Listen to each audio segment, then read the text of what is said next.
The Galactic Naval Academy's Survival Dynamics course had claimed more casualties than any other program in the institution's 3-century history. Not deaths. The Academy wasn't barbaric, but broken spirits, shattered confidence, and dreams, reduced to cosmic dust. The dropout rate hovered at 97%, and those who remained often required extensive psychological rehabilitation.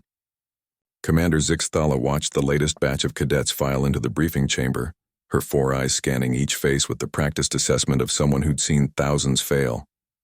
Krovan warriors with their intimidating chitinous armor. Ethereal voidlings who could phase through solid matter.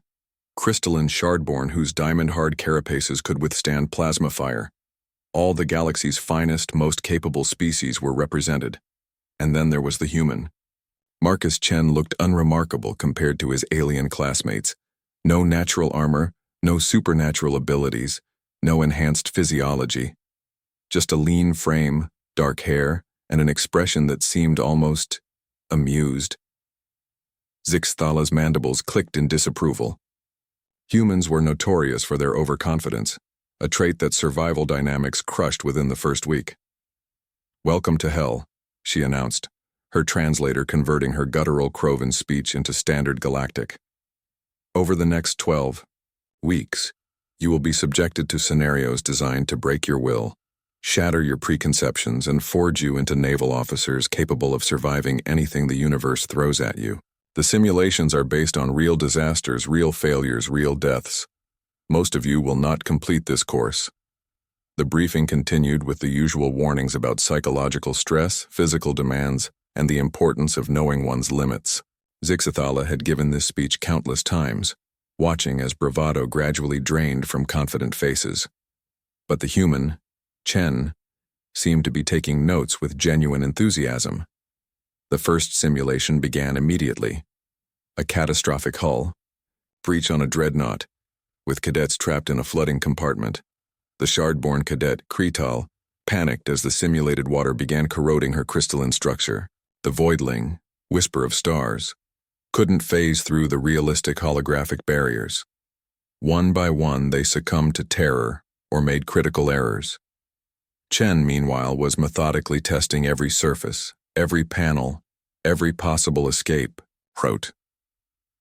When he discovered a maintenance shaft that others had missed, he didn't just use it. He helped coordinate the evacuation of 3 other cadets through it, turning what should have been individual survival into a team effort. "Interesting approach," Zixthala noted in her report that evening. "Cadet Chen appears to view life-threatening scenarios as collaborative puzzles rather than personal trials." The second week brought the thermal maze, a labyrinthine facility, where temperatures fluctuated wildly, and cadets had to navigate using limited resources while avoiding hypothermia and heat stroke. The proud Krovan warrior Gexnal lasted 2 hours before the psychological pressure broke him. The adaptable morphling, Flow State, managed 4 hours before her shape-shifting abilities failed under stress. Chen lasted the full 8 hours. More remarkably, he'd somehow jury-rigged his environmental suit to create what he called temperature pockets, zones of moderate climate that other cadets could use as rest stops. When asked about his strategy, he grinned and said, "I pretended I was speedrunning a really difficult platformer game. Every failure just meant learning the optimal route." By the 4th week, something unprecedented was happening. Other cadets weren't just surviving longer, they were actively seeking Chen's advice. The human had begun organizing informal study groups, sharing what he called strategy guides for each simulation type. He'd assigned point values to different survival actions and created leaderboards that turned mortal terror into friendly competition. Commander Zixthala found herself observing Chen more closely during the gravity well simulation, where cadets navigated a collapsing space station while gravitational forces shifted unpredictably. While others fought panic and disorientation, Chen was narrating his actions like some kind of entertainment broadcast. "All right, gravitational anomaly, incoming from Sector 7. That's a difficulty spike. Time to activate emergency protocol 3, or as I like to call it, the oh crap maneuver." His commentary was infectious. Other cadets began adopting his terminology, his tactical approaches, his bewildering ability to find humor in scenarios designed to induce primal fear. The dropout rate, historically consistent across all species, began to plummet. The turning point came during the isolation protocol. 72 hours alone in a sensory deprivation chamber with cascading system failures and no external communication. It was designed to break the strongest minds through pure psychological pressure. Most cadets lasted 6 hours. The previous record holder, a cybernetically enhanced Nexus drone, had managed 31 hours before requesting extraction.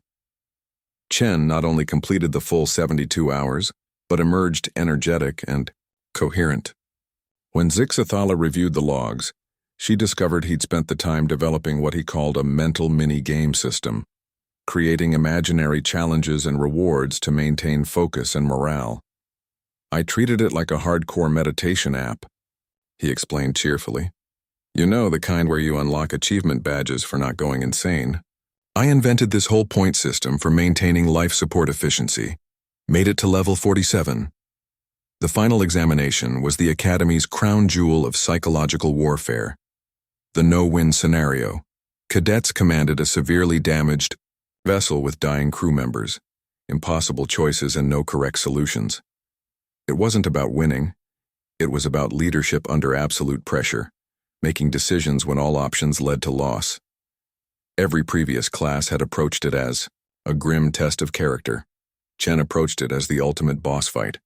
He divided impossible choices into acceptable losses and unacceptable losses, treated crew management like resource allocation in a strategy game, and maintained radio chatter that sounded more like tournament commentary than desperate commands.